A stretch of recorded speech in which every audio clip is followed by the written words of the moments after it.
Good morning. It's 11:11 on the East Coast. I'm George Hudson. Joining with me is Robbie Culbreth. Got a great one today. Choice, power of life. Robbie, how's it going this morning? Man, I'm doing great, George. I feel great, man. I got a bald head, dude. I cut that skinny, man, and cutting that skinny makes me feel good. But I'm excited about what we getting ready to get down with, man. It's going to be a game changer, I believe, in some people's lives. You know, I've been on different podcasts this week at different times, and I just been moved by, one, the embrace, two, the messaging that's going out, three, their inquiry about Savage Will 1111 and what we're all about. And so, yeah, it's growing. Savage Will is going to be a takeover, brother, and it's just going to change the way people view things. And so today's episode is really interesting, man. And I really want everybody to dial into this because I think it is going to be a game changer. Choice is the power of life. That means whatever choice we make, when we make that choice, is going to empower some aspect of your life, certainly aspects of your journey. And so choice being the power of life, I know we touched on I am he, but I am and I will be is born out of that. It's a choice. What are you deciding you want to be? This is a visionary, responsible plan to walk into greatness. The goal for this whole piece is to bring out of you what you want to become, how you're going to see that. You being able to set course goals and corresponding standards which are more intentional than any other type of goal you've ever made for your life. It's putting these standards in place to make it more likely that you will reach the goals that you have. And then it's putting into place what your affirmations are going to be about yourself and what you believe about yourself. It's the Savage Will mantra, right? In a sense, because those who are disenfranchised, those that are cast out, they're cast away, those that feel isolated, and they're isolated brilliance everywhere. Those that are nerd united like me, I'm a nerd undercover, don't worry about it. Broken people that are enfranchised. This is a Savage Will is about, dealing with these things that make people uncomfortable because they have taken precedence over their lives because they may feel that they don't matter and they matter. And they may not understand that everything that they're doing that they might be discarding because somebody's not validating, it might be their brilliance and it may be their greatness. And this is something that they should not be discarding or getting rid of. Because listen, Napoleon Hill said this thing, all big things are composed of smaller things of a related nature. And so in Savage Will, we're smaller things right now, but we have a related nature because we're trying to get some stuff out of our life so we can get the stuff of life in. And so this is about metal, and this is about that character building place in your life where you're in the crucible of life itself, being crushed by circumstances, and you build and you shape and you mold strength and resolve and commitment to succeed against everything else. Even metal, by the definition, is a person's ability to cope well with difficulties or to face a demanding situation in a spirited and a resilient way. In other words, you've just entered an idea incubator. Savage Will is an idea incubator. It's your ideas that's going to incubate. It's your ideas that's going to get warm, roasty, toasty, and it's going to crack open the eggshell so that you can have life and maybe enjoy it more abundantly. It's going to be you now starting to live without being a spectator. It's going to be you now starting to step into your true power and your ability and to be a friend and to promote and to fund whatever you deem as necessary to become. And to become is the key part. So Savage Will, man, create this thing. This thing is going to hit hard. It's going to cause for you to just rethink what you've been thinking about. So choice of power. Choice is the power of life. This is where we are. George, tell us a little bit about what that means to you, man. Yeah, it's just a lot of it's about taking ownership, taking power in your actions, taking responsibility for yourself. You mentioned having like a standard with that. If you don't have standard, like this law is in effect, whether you realize it or not, whether you're conscious of your decision making skills or not, like you are. Like no decision is also a decision. You're deciding not to act. Like passivity here is not an escape from the responsibility of your 100%. choice. It's just an ignorance of the awareness that you do have the choice and your choices have an effect on what you're doing, who you are, where you'll end up in life, and that sort of thing. So it's all about again, here's your favorite term, biohacking that reward mechanism to understand that, like, hey, we have that choice. We are responsible for it. Our choices have consequences, whether we like it or not. Every choice, every thought, every feeling, every emotion has an effect on what we do, think, feel, say, all the above. So it's all about becoming conscious of that processing, conscious of that effect, and utilizing it for our benefit.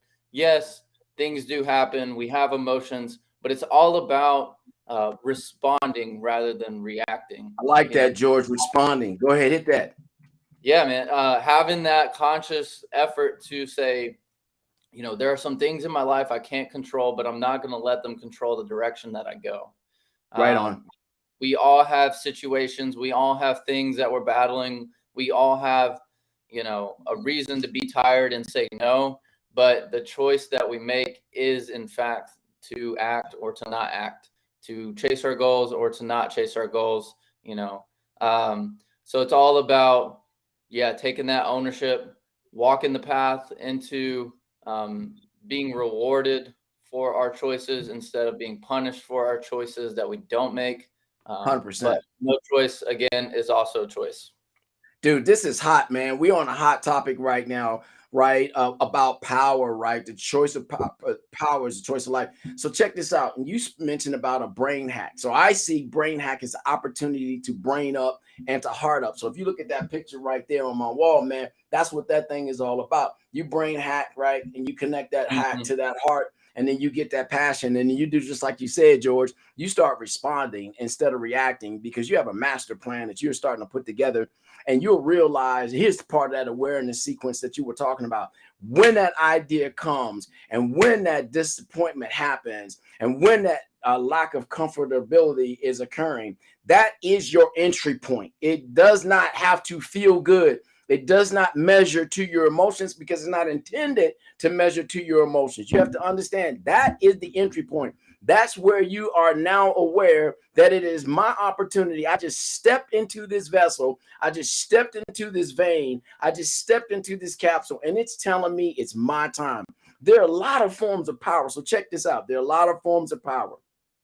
If you look in the news this week, or you see Robert Sarver, the Suns owner, because of the choices of power, he put himself in a position where he got voted out of the league, basically, and that was because of another source of power. Draymond Green, on his podcast, he demanded that he be put to a vote because of the things that he was doing to people with racial comments for years and misogyny to women for years. And so now they utilize power. They're two different demonstrations of power, but nevertheless. Bobby, real quick, go ahead and recap the situation a little bit further. Just so if somebody's listening, they don't know what's going on. Good point. So what happened, the Suns owner supposedly allegedly over the years, has been utilizing a very negative, derogatory racial comments against people of color and very misogynistic comments against women and their position, and been very rude and his delivery, in your face delivery. Of course, as an owner, in your face delivery he can do, but the other two you shouldn't. And so as a consequence, he was brought up on these charges. And then the NBA came in and ruled that they was going to suspend him for a year, and they was going to tack his money. I think it's about $10 million or whatever it was going to be. The actual number, I'm not certain on that. I think it was 10 million though. And so he was prepared and prepared a statement to address his consequences. And that statement wasn't allowed. It wasn't accepted. So power brokers in the league on the women's NBA side and on the men's NBA side were like, no, something needs to be done.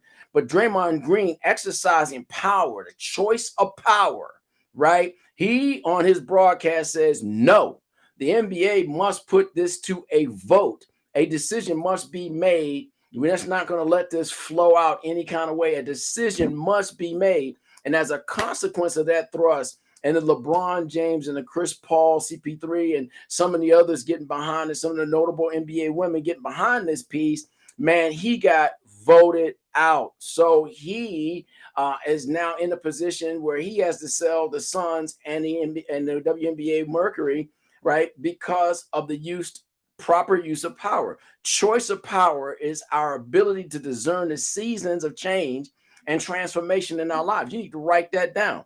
Choice of power is our ability to discern the seasons of change and the transformations in our lives. We see what serves us for right now. And when it no longer serves us, it is incumbent and imperative upon us to remove those things that are no longer serving us out of our lives. Things that cause you pain and angst, because your body model and your mind model and your spirit model is in transition. And you realize, hey, these were necessary to bring me to this point, but now they no longer can serve me and feed me and edify me in any kind of way. Get them out of there. So you, in this same season, just to think about it metaphorically, we're going through fall solstice, right? And that's the time where everything starts to slow down. Harvest season is just finished, right? And so you're starting to let some things rest and or other things die altogether. Our bodies and our psyche is sort of modeled to that as well. So we're supernaturally connected, and we're in a place where things are starting to rest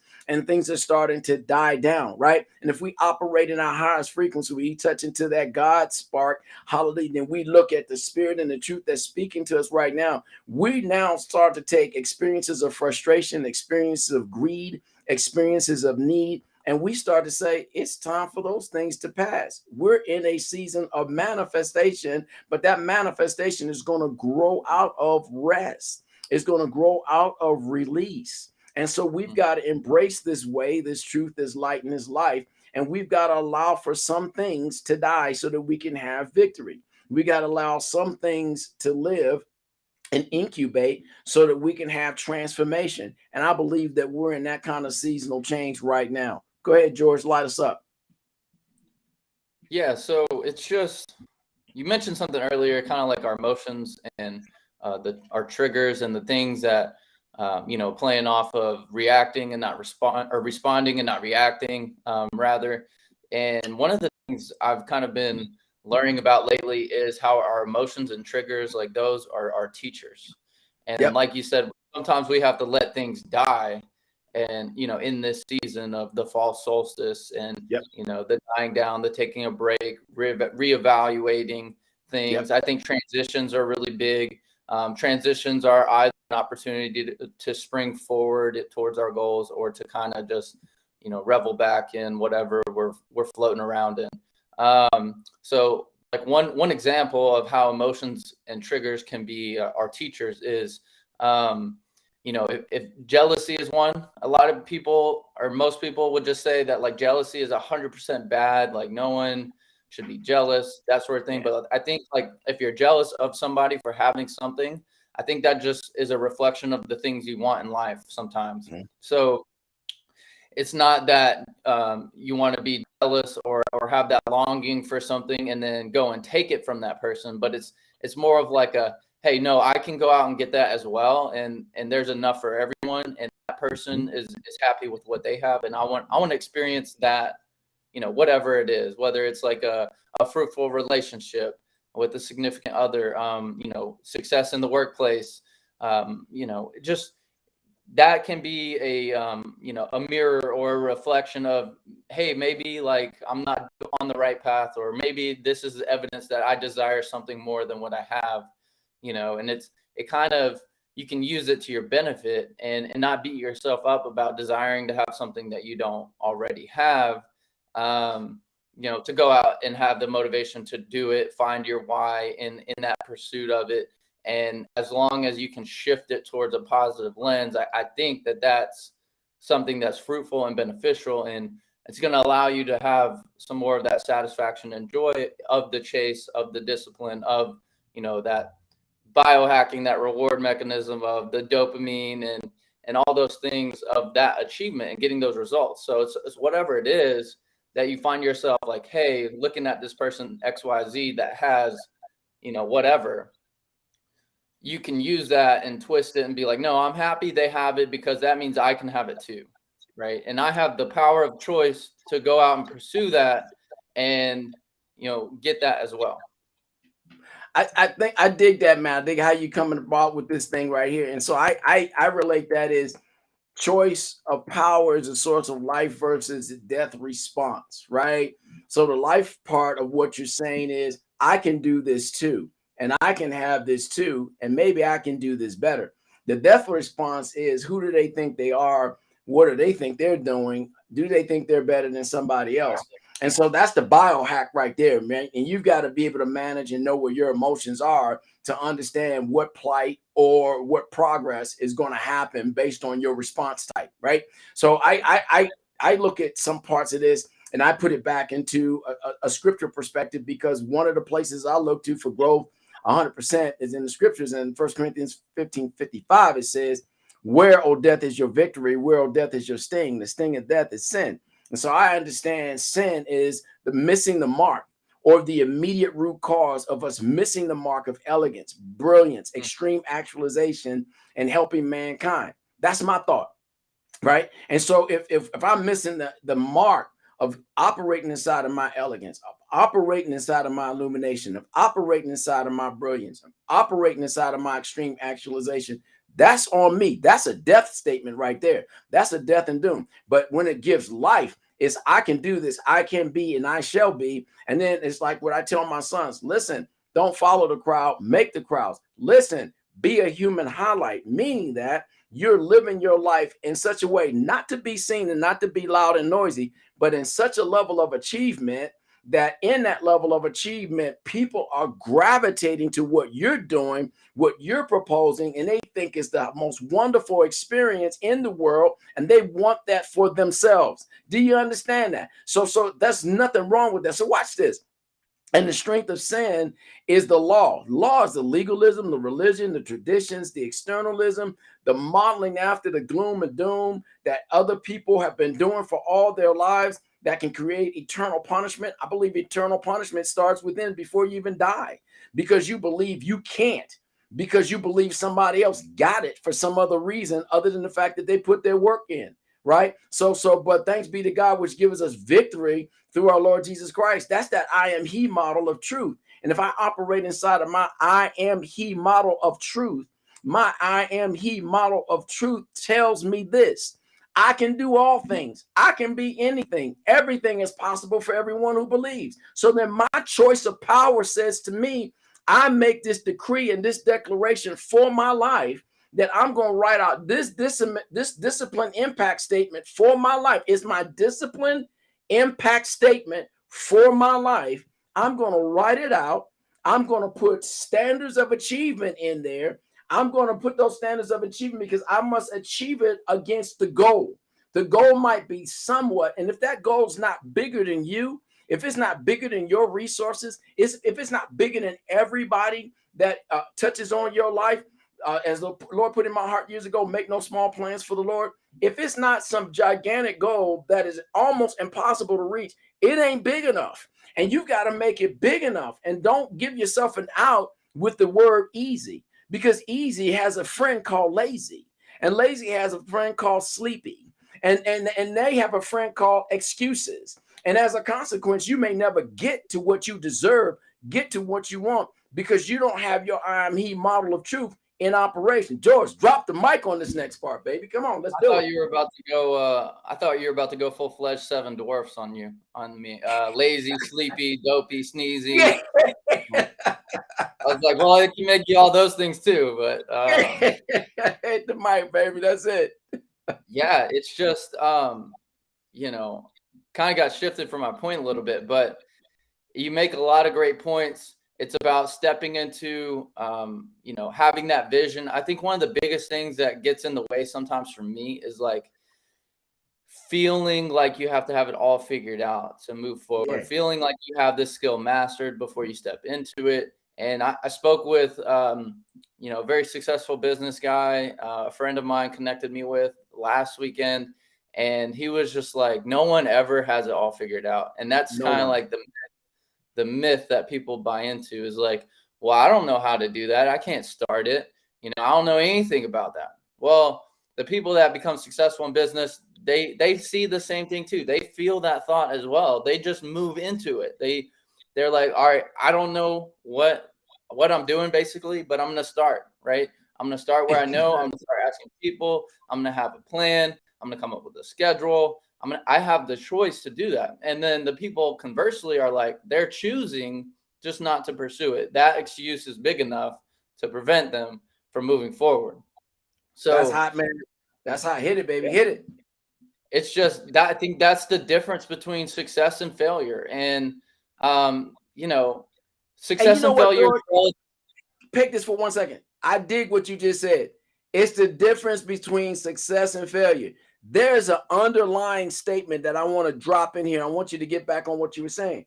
Choice of power is knowing right from wrong. I don't care how skewed we've made the lines to be. If we know right from wrong, and if right says I can, and wrong says I won't or I can't, then right says I'm going to step to the plate no matter how uncomfortable it may seem, no matter what parties agree with me or what parties don't.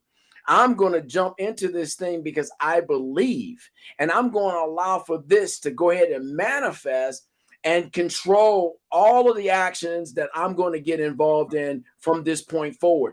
I'm going to take every action. I'm going to take every step that's right. Even if I get smacked back, it's because I'm doing the right thing. Listen, people, getting smacked back, getting somebody to correct you, getting somebody to say, no, this is the wrong way, doesn't mean that what you're doing is the wrong way. They're giving you a precept and an example for something that you need to do, or they can help you do better.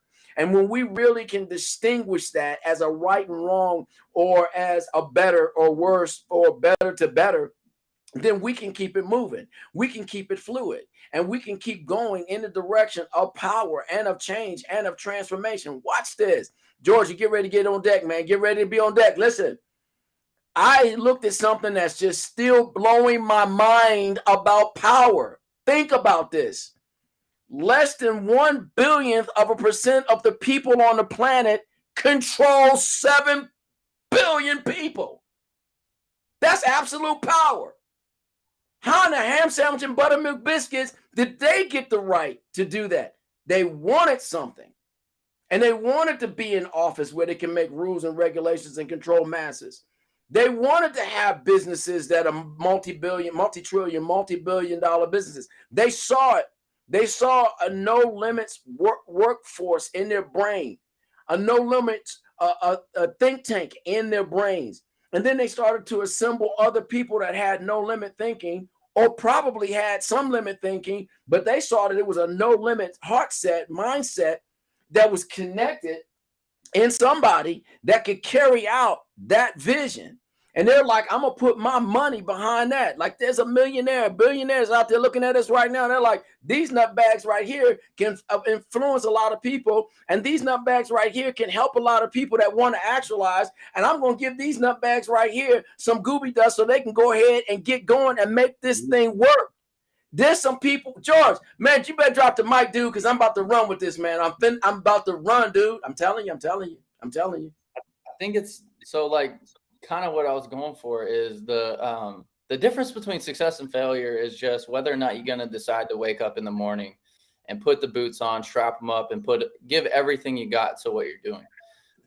There's obviously the strategy comes into play. Like, if your ladder in life is up against a building that's falling, a building being like a company or a business model that's not going to give you the results you desire in life, that's one thing. But like, once you have your ladder against the right building that is going to give you the results you want in life, it's just a matter of when, not a matter of if. Then, at that point, it's all about effort. Effort is king. Execution is queen. And then it's whether or not you decide to get up and work towards your goals every day. So ultimately, the difference between success and failure is an effort type situation, as long as you have the right business model, right plan, and action. And today it's very, very easy to come up with that. There's so many ways to achieve success in the business world. There's so many resources to achieve success in your relationships. There's so many resources to achieve success in whatever category. If you want to hit a golf ball better, like, there's so many resources just to achieve that. Let me hit you with something though, George. I want to hit you with something on this because you're sounding off and it's right. Here's something I need to drop in here right now. Choice of Power is so keenly aware of identity. So no matter what your master plan is, if you do not completely identify with your master plan, it ain't gonna work. Because then it's gonna be somebody else's plan and somebody else's concept. Watch this. When you can identify with your master plan, which means that you will become what you're writing down, what you're putting your focus on. And this is okay.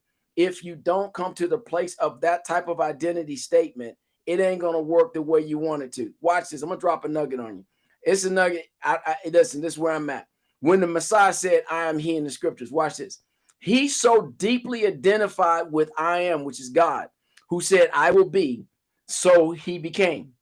He was so deeply committed, so deeply devoted, so deeply disciplined to that cause that when people came to him with the torches and the lanterns, the armies and the accusers, when he said, I am he, they fell back under the power of his identity with the one. You got to catch that, man. That's rich. They fell back. They felt what he said, and they were moved by it. For that moment, they believed and they moved, and it moved them. I used to coach. I was coaching some high school kids. And I used to tell those high school kids, I said, make them feel you. In other words, when somebody gets ready to tackle you, when somebody gets ready to block you, when somebody gets ready to put any kind of pressure against you, I've helped you to get your body in such great condition that when you hit them, make them feel you. When you bring that forearm shiver across, when you tackle them, make them feel you. And then get up, stand up, and just kind of look at them like, I'm here all day long, baby. You're going to feel this all day long. That's the problem in work and the life we're living in now. We're not making the world feel our presence. Other people in the world that wants to make you feel them, they're making you feel their presence. They're making you feel their plan. They're making you feel their destiny. They're making you do what they want you to do until you identify keenly with who you are and who you want to be. And then you become I am, whatever that is. And then when you become that, then people start to feel you. People become aware, and they're like, man, this is exactly what I've been looking for. This is exactly what I've been waiting for. Some of you people out there looking on Facebook right now, y'all throw up some of them hand things, man, them thumb things, and throw up some of them heart things, and throw no bubble. Throw that stuff up, baby, because this is where we are right now. This is real talk. George, finish dropping the mic on that point, bro. Yeah, I think one of the great things, I'm not exactly sure what you said, but it reminded me of my high school coaches. Make them feel you. Oh, it was about tackling people. So it reminded me of my high school coach, or not even high school, it was my middle school coaches were like some of the most intense coaches I've ever had. And what they said sometimes was they reminded us, like when we're on the field, like they wanted us to play with such fire, such aggression, such just passion that you would make the other team rethink joining the football team. Right. You know? And then they would just regret like stepping onto the field and even putting a helmet on or cleats or whatever. And 100%. It's just like, for a long time, I just didn't understand it. I saw that as like an obsession that was unhealthy. To have that for a sport or for a career, for a profession. But I think deep down, that was an excuse for me kind of to not have amazing results in my life. Yep. Even as a 7th, 8th grader, even through high school, like that was something I was continually processing, and I didn't really understand it until it was too late for like football succession. But in life, I understood it at a relatively early age that like people that achieve greatness and things, like they become obsessed with it, like not in a healthy way. It just becomes their passion. It becomes who they are. They devote everything they have to it. And I think that kind of work ethic, that mentality is pleasing not only to ourselves, but to God, like to why we're here, to the things that we do, to the people around us, to, being who you say you are, to being accountable to your friends, family, others, work, like coworkers, and just being someone that can be relied upon. So, and if you can't rely upon yourself to achieve the things that you say you're going to do, then no one really can rely upon you to do anything else on a consistent basis. Like when people or think about the people in their lives, and when they say, hey, who is the most reliable person you can think of? Like, I want people to think of me when that thought process is in effect. Like, who's the hardest working person you know? Like, immediately I want to be that, and when in people's minds. So it's all about, how do I create that perception of myself, and then how do I, like, that'll bleed into the perception that other people have for me. And 100%. for me, it's relentlessly pursuing the things that are right in front of me, not being distracted, not and you can be distracted with good things. Like, Yeah. there are many great business models out there. There are many great things to be in business and do. But what makes it great is, does it match your gifting? Is it interesting to you? And are you pursuing it with everything you have? Because if you're pursuing two or three things, Distraction. haphazardly, then you're distracted. Even Yeah. no matter how great that business model is, no matter um, how hungry the Detail. market is for it, no matter how much of a need it is, then if you're distracted with it, you're just not going to be as successful with it, or successful at all with it. So So the difference between success and failure is just the idea that you're going to wake up and pursue that one thing with everything you have. And if you're yeah, working yeah, full time and you're trying to create that one thing, then it's going to take a little extra work there in the beginning. You're going to have yep. to be pursuing work in addition to your dream. And once your dream kind of manifests a little bit, you can step into that full time, and that's your deal. Then, you know, then the doors open, the hatch is released. Like, you run after it with everything you have.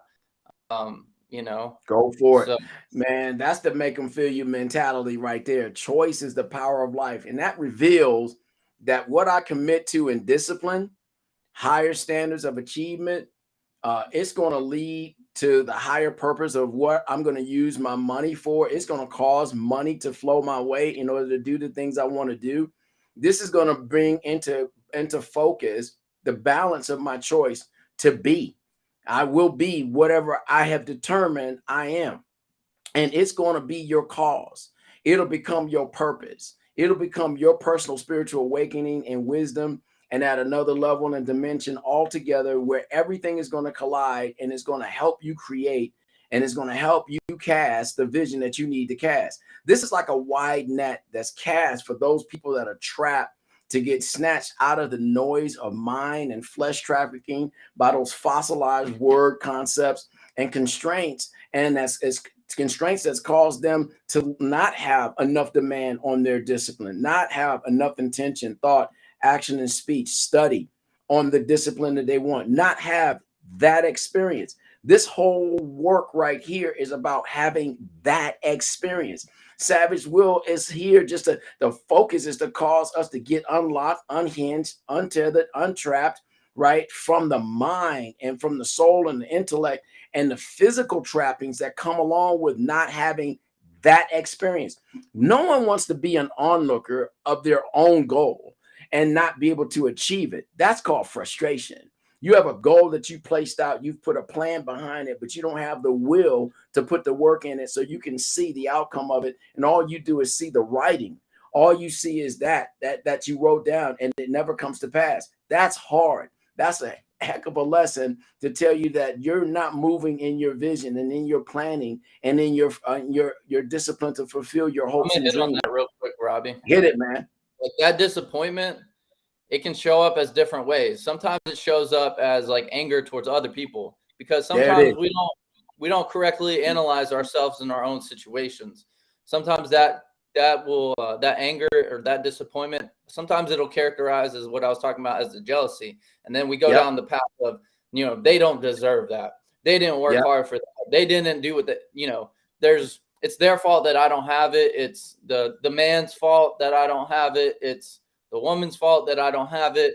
It was the woman you gave me that the reason I don't have it. Yeah. It's and then all these excuses and all this blame game starts to surface, that none of it's like truthful, none of it's justified, because you're not evaluating your life in realistic terms. The realistic terms you have to evaluate if you want to be successful, you want to be a savage will thinker, you want to Tones. elevate your game, is evaluating your own decision making, taking ownership.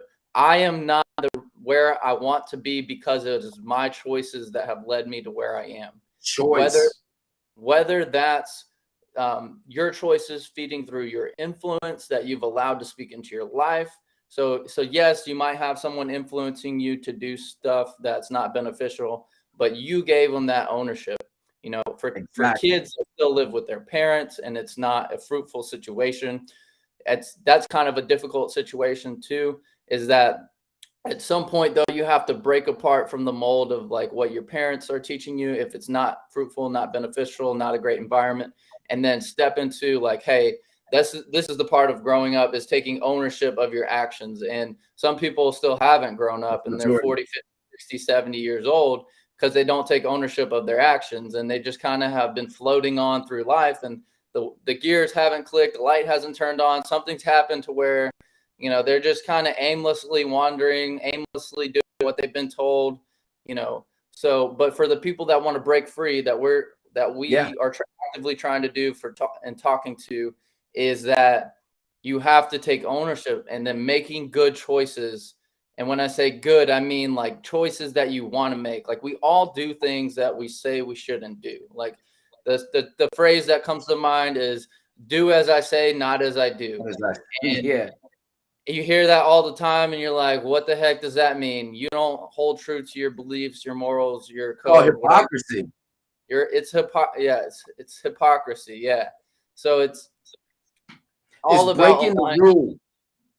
Yeah. Break the rule, man. Break the rule. When it no longer serves you any longer, break the rule. Here's a munchable: choice. Choice.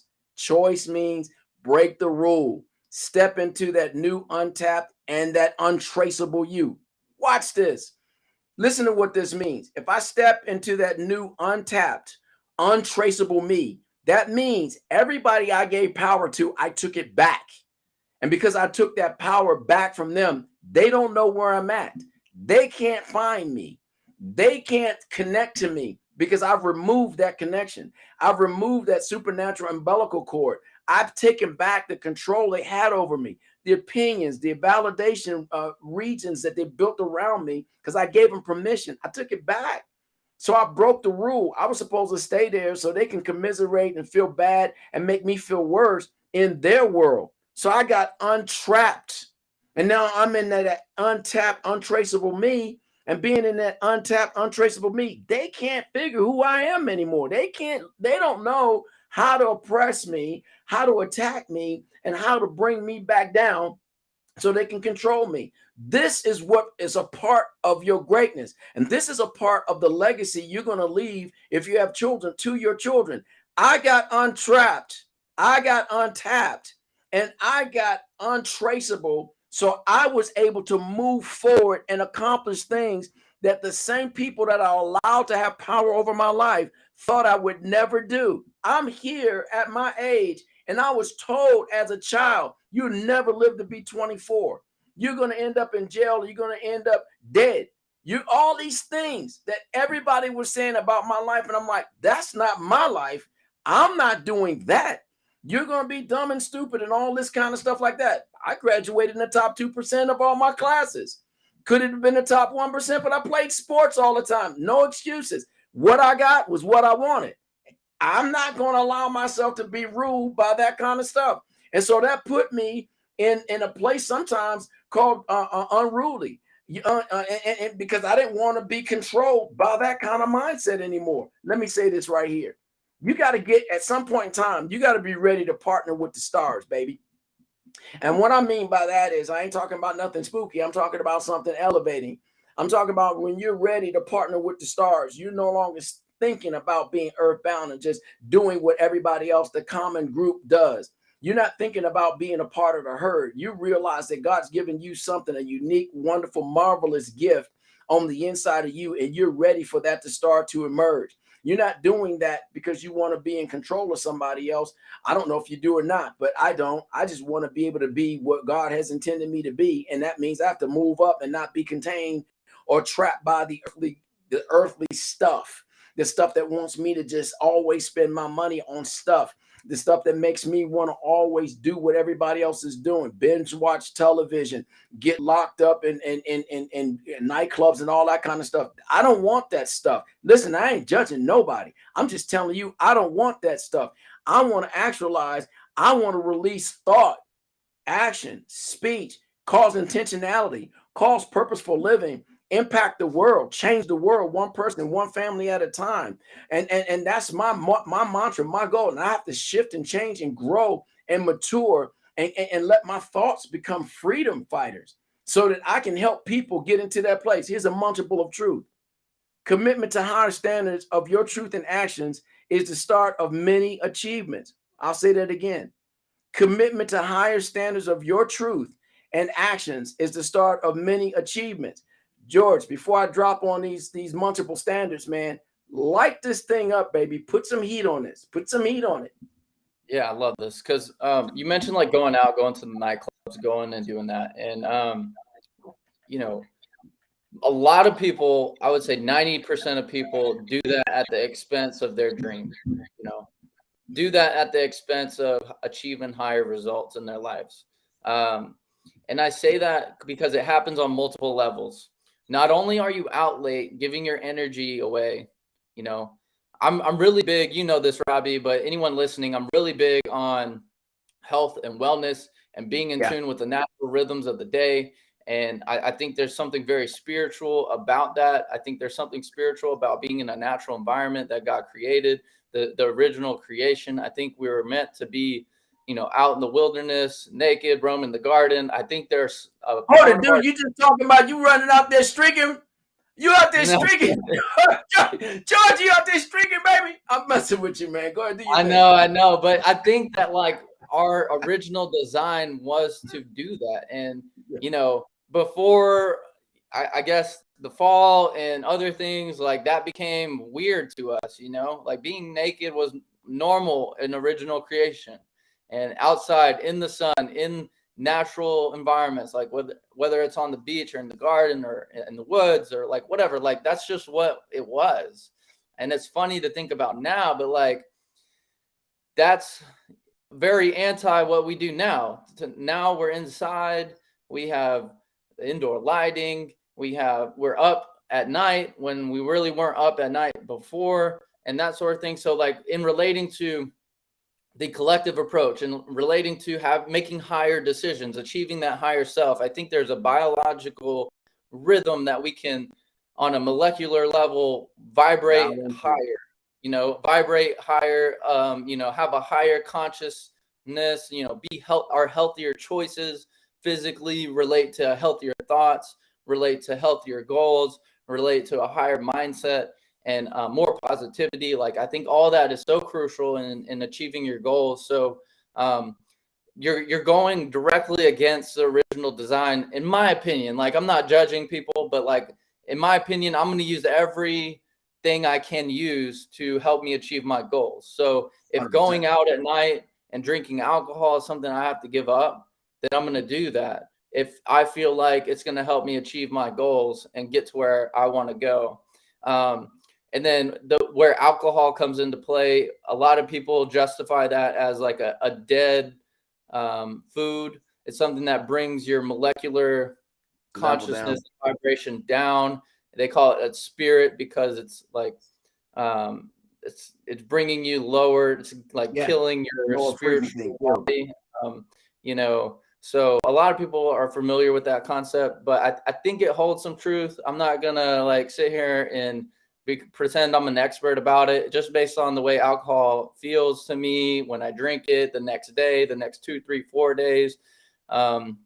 Based on what I've seen people say about how long it takes to remove alcohol from your system, it's just, those are the things that I take into account. And I think that that line of thinking in every category of life is something that's necessary and crucial for finding success and achieving that next level of results, achieving the Savage Will mindset, achieving the Savage Will work ethic, achieving greatness in whatever dynamic or relationship or business category that you want.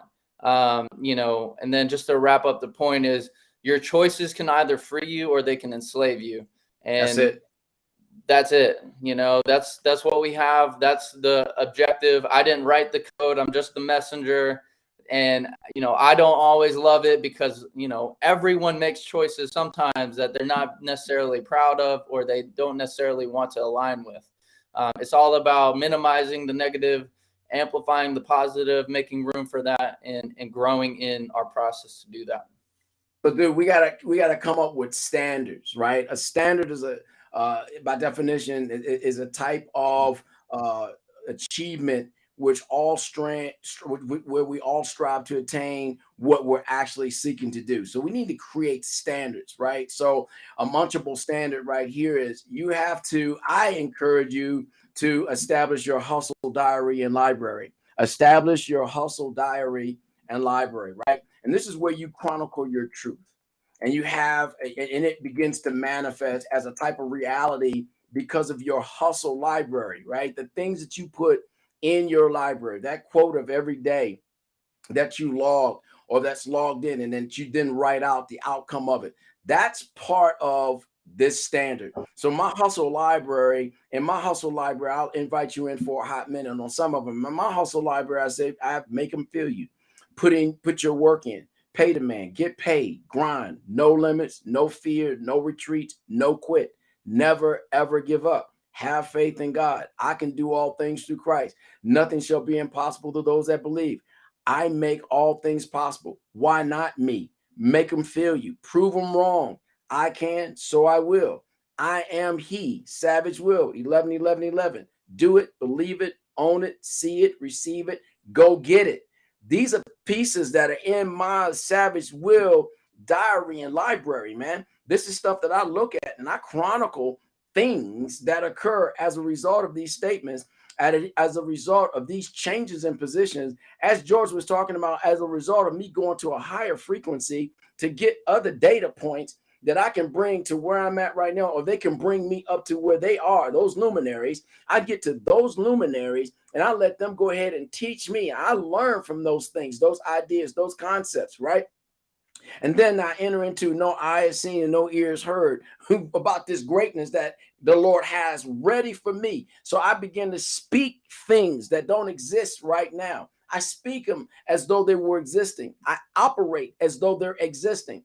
And they're waiting to catch up. I'm waiting to catch up to them so that life can start manifesting. Eyes, listen, here's a quote, man. It's so cool. It's been said, eyes that look are common, but eyes that see are rare. Sight is a function of the eyes, but vision is the function of the heart.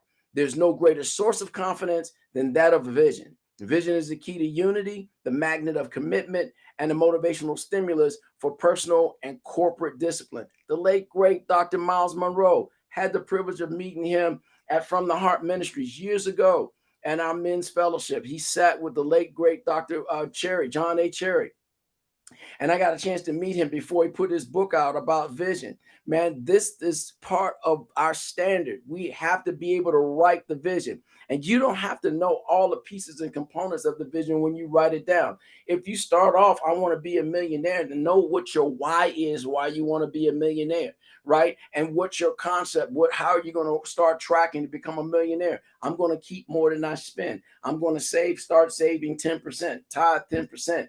Right? I'm going to pay off all my debt, starting with the smallest, then work to the greatest, but keep in step with the greatest so that I'm not late. I'm then going to take and leverage the money that I'm saving and the money that I'm repurposing from having paid off debt. And I'm going to put it into an action plan so I can leverage myself into investments that's going to give me X yield. And that X yield is going to position me to start earning disproportionately greater than a savings account, so that in time, and I can start tracking that time based on the results of other people who have done things like this, that I should be at X, close enough to 1 million at Y time. And when I get close enough to 1 million, that is a great time for me to understand now it's time for me to go to the next goal, or I've already written the next goal. I've already put the achievement standards around them. I've already seen the vision. In the vision, I've seen it happening. I've seen it done. The book I'm getting ready to release, I seen that book done. This podcast that we're doing right now, I saw this podcast, this transformation in my body. I've seen this transformation. I've lost 28 pounds. Hey, my cousin is watching this right now. I've lost 28 pounds since we had the family reunion in August. I got another 15 I'm about to drop. Why? Because I see it and I believe it, and I put things in play to make that make this thing happen. Now watch this. I want to give you a couple more things. George, I want you to get some heat on this. See, I bring George in because I want George to give me a little heat, baby. Watch this. See your words. You have to see your words. Use your words and log your results. 3 statements. See your words. 3 words. See your words. 3 statements. Here's the second one. Use your words. 3 words. Here's the third statement. 3 words. Log your results. The complement of your existence is the fulfillment of your truth. Your truth is the confidence that your life and work has meaning. Validate yourself. Stop looking for the validation of other people. Let them wake up and see what your life is, what it has become. Validate yourself because you saw your words, because you used your words, and because you logged your results. Now you can say against anything that anybody else says, I did this. I can do all things. Now you start to build confidence. Now you become assured of. Now the transformation starts happening in your heart. Now you don't condemn yourself or your thoughts or your actions or your speech. Neither will you allow yourself to become heady, high-minded, and prideful like you got all the answers. No, you don't have all the answers. You saw your words. You used your words. You logged your results. And you saw that your action plan for this goal worked. Then you may need to make some adjustments to go to a higher frequency so the luminaries of words that are not just fossilized, but their action, they can take you to a higher place. You may have to go and find more so that you can get to the next place in you, right? And because the other part of you has already been served. You've already served and you've already achieved based on that model and that plan. Now you're going higher and higher and higher. Some people say, I just want to be right here. That's your choice. But if you keep going higher and higher and higher, you make bigger and bigger impacts. And it has nothing to do with your chronological age. It has to do with where you want to be and what legacy you want to leave for your kids. George, you better bring some heat, baby. Bring me some heat, man. Yeah. I think it's really important to hit on words. Words are so important.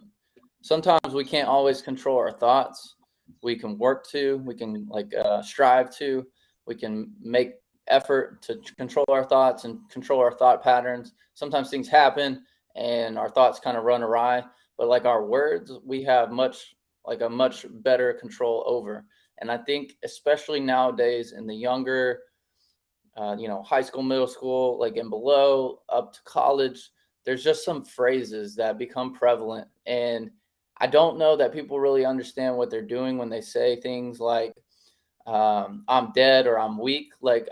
Those responses to like funny things, are great. It's funny. It's a way to express how funny something is, I guess. But like, there's a part of you that doesn't understand context. So like saying those things has an effect on your psychology. They made studies about the subconscious mind and those sorts of things. So we want to do everything we can as savage will thinkers and doers and achievers to use our words, our thoughts, our feelings, and our actions to amplify and position us to be in a position and opportunity to succeed in life, to meet the people we need to elevate, to have the emotional competence to elevate as well. So like some of those habitual things are really important. And I just saw a little spiel on, relationships and team building and things like that is like, don't be attracted to someone's potential, be attracted to their habit, be attracted to their routine, be attracted to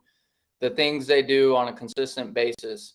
It's great to see potential. It's great to see people like having great potential, but ultimately the things that are going to operate and make success for your relationship with that person, whether that's romantic, whether that's business, whether that's a friendship, a mentor, whatever, it's not the potential that they have to be great that's gonna like help you.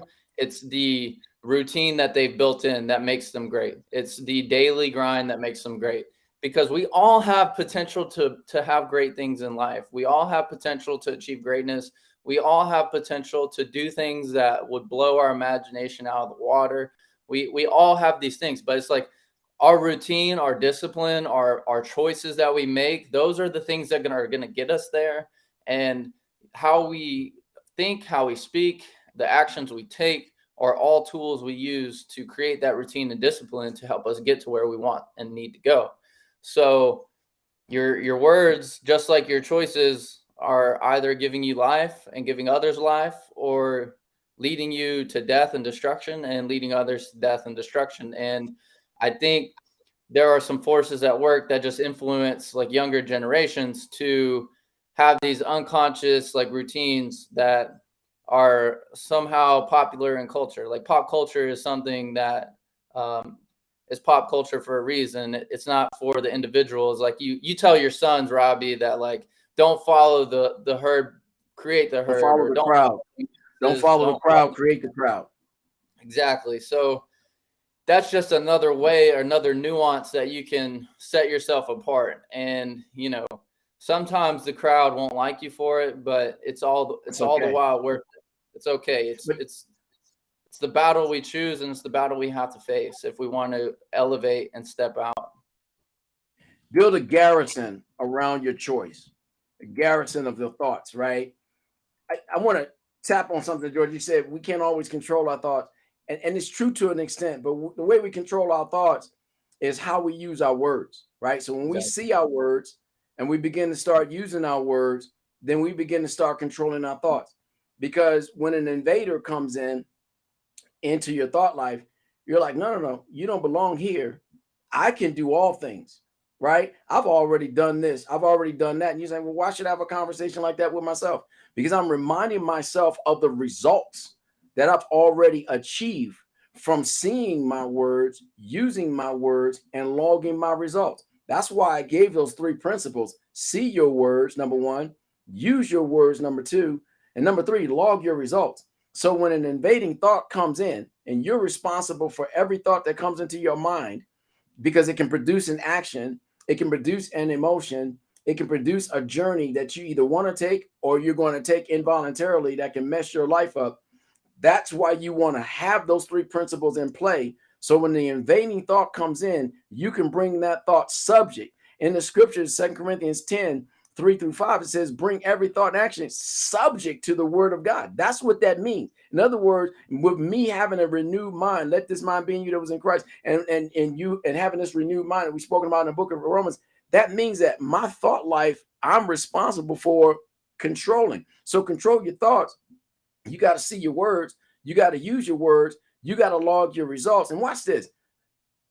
George, you said some really, really powerful things. Be attractive to someone's winning habits, not their potential. The grind, the routine. Life and death is in the power of the tongue. The use of the tongue without knowledge is irresponsible.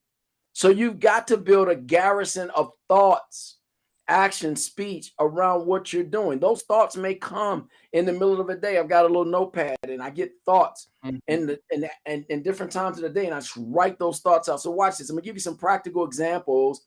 These thoughts, I call them standards that you can set. Here's some practical examples of it. Wealth. Save up for your child's college fund within 6 years. Save up for your life transformation within 6 years. Why? Because the Lord said, be fruitful. So that's a plan. And now the model is I've got to find how to, 1, be confident enough to save 10% of what I make. 2, be confident of tithing 10% of what I make. 3, get rid of all the debt bombs in my life. Start with the smallest. Keep actively paying for the higher ones until all the small ones are gone, and you just knock out the higher one and you repurpose all of your savings into your investments. Relationship number 2, spend time with people you love, but also with people that have the grind, that have the habits, that have the routine that you're looking to understand, right? That causes you to multiply, as the scripture says. That causes you to develop a plan more effectively. Now you get to manage who you are, what you think. learning and growth. That's the third principle. Look, read at least 30 books a year. 30 books a year. You can get it done just off of 15 minutes every night in one book, right? So you'll get hungry. You might want to read 4 or 5 books, but you can do 30 books every year. So that's called increase. That's how you execute on your model. You'll find mentors that are doing the same thing. The books themselves will become mentors to you. Then you got health. Limit your cheat meals to once a week. That's subduing. When you subdue, you're duplicating a model of success. You're motivated because of the results that come. You start realizing when I subdue my eating habits, which are directly attached to my emotions, which have direct impact on my physical body's ability to function and direct impact on my ability to think and lead my thought life. Wait a minute. By me subduing it, by me possibly doing intermittent fasting, I can get myself together on a whole different level. Hang on one second, George. And then social. Maintain a zero drama policy. Social part of your being, your intellect, your emotional man. Listen, that effort, man, maintain a zero impact policy. That's when you take dominion, you replicate, and you begin to manifest into who you want to be. And the last point right here that I want to give you for practical side of standards: play. Learn how to laugh, love, listen, learn, leverage, create a lifestyle of living around it so you can start living again. Let go and have faith in God, and then arise. George, heat them up. Yeah, that whole process you just mentioned of the cheat meal, knowing what foods affect you, and like that awareness of like, hey, I feel better when I eat this. I feel like my thoughts are better when I'm in control of my diet. The food I eat has a direct correlation between my energy, the thoughts, the way I feel, all that. Most people don't have an awareness of that process until they start to eat healthier foods, and they're like, man, I've been feeling like absolute dog crap my entire life, or like the past 5 years, or whatever it is. And until you like start gaining like the quickest way, in my opinion, to achieve like higher realms of thought, higher consciousness, like start to become like a higher version, better version of yourself, is to control what goes in your mouth. Because yes, fasting is so important to me in developing success habits. You're literally going against the grain. You're telling your body no when it wants to say yes, and you're disciplining your mind to say, like, to go along with it. And everything in you wants to eat, but you're saying no. So it's sometimes we have to tell ourselves no when everything in us is saying yes, or vice versa. Sometimes we have to say yes when everything in us is saying no, don't do that, because we have to let logic, steer our emotions. Our emotions are vastly stronger than our logical brain, our 100%. heart. So, but we have to have that brain as like the rudder on the back of the ship. Is, in the Bible, they describe the tongue as the rudder, and it can lead you to death or it can lead you to life. But in some ways, logic is the rudder to our emotions, and when we can pinpoint our emotions, we can, acknowledge them and use them and have like our logical mind steer them and pinpoint it towards a goal. That's when I think we become dangerous in a good way, at really attacking and going after our goals. And, in that way, it's really important. The best way in my mind to really gain an understanding of like where you are, your thoughts, that whole awareness process, is by influencing what goes into your mouth, and by eating and by drinking enough water and taking care of your physical body is just makes room for spiritual truth to enter. Dude, this is my 50-ounce joint right here, right? You probably seeing me knocking this dude down. I try to do 4 of these a day. I usually fall asleep on my 4th one. But that hydration is everything, because it's necessary for your brain, it's necessary for your body, everything. So you're hitting on something that's really cool.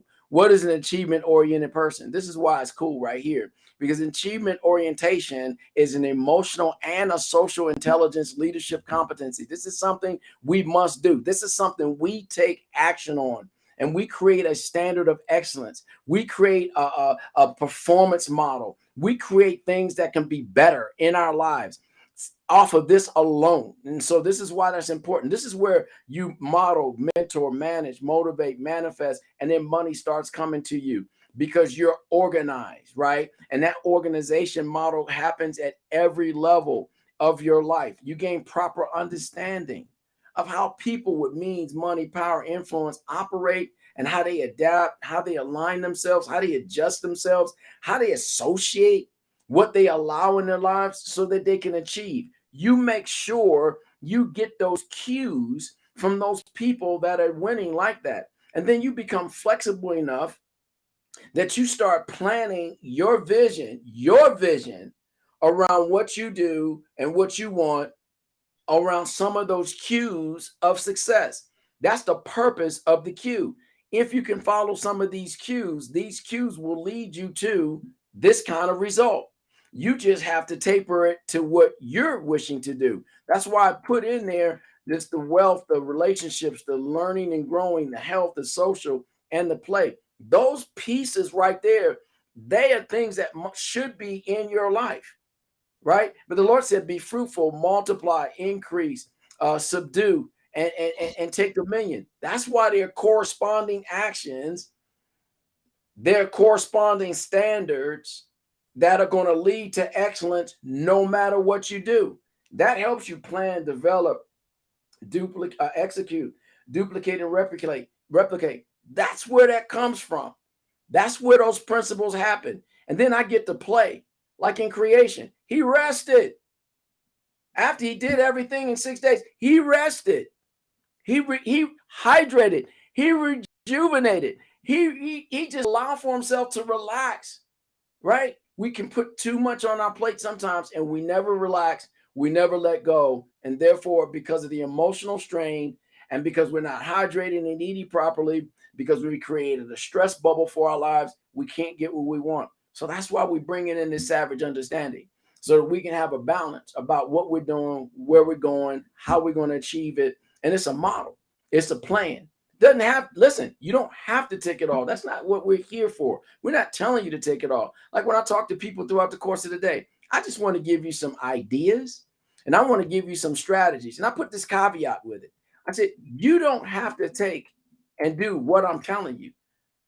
If you listen and the genius you already are, it's going to spark something better to come of it. I want you to have the better. So the only reason for me sharing this is because the greatness is in you, because you're motivated by this. This is your plan for your life. I'm just going to give you an idea or strategy that has won for other people. But when you team it up with what you haven't told me, according to what you really want to do, it's going to produce something greater. Here's the last munchable for you. Don't be afraid to reinvent yourself. There will come a time in the law of power. You have to reinvent yourself with a powerful new image that stands out and draws attention rather than let others define you. You have to change your appearance, your emotions, your situational awareness, and your places of greeting and meeting. You gotta roll back and repeal all kinds of dramas that you've been heretofore used to. You gotta let all that stuff go, and you gotta take control and authority over reinventing and re-engineering yourself, so that you can accomplish the things that you really want to be. And it's okay if you change you.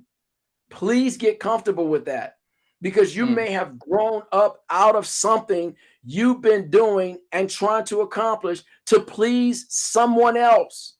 Or your modus operandi might be, I'm going to have my parents now happy with me because I'm doing this. I just accomplished that. Now they're finally going to say, you're pretty smart.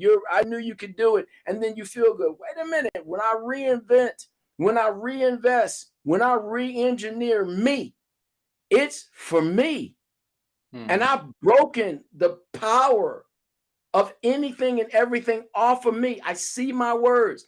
I use my words. I log my results.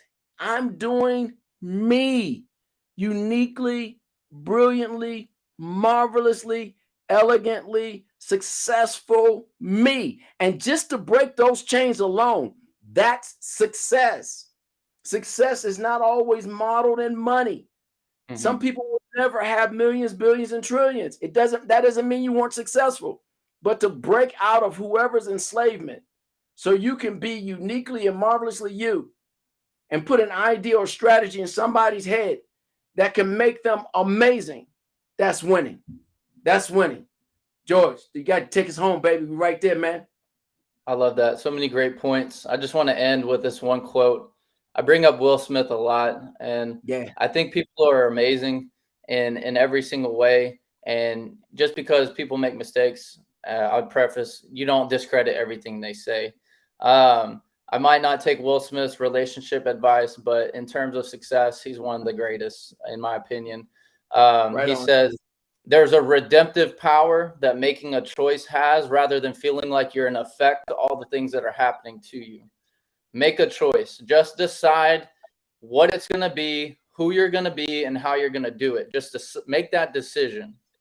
And from that point, the universe will get out of your way. Choice is the power of life.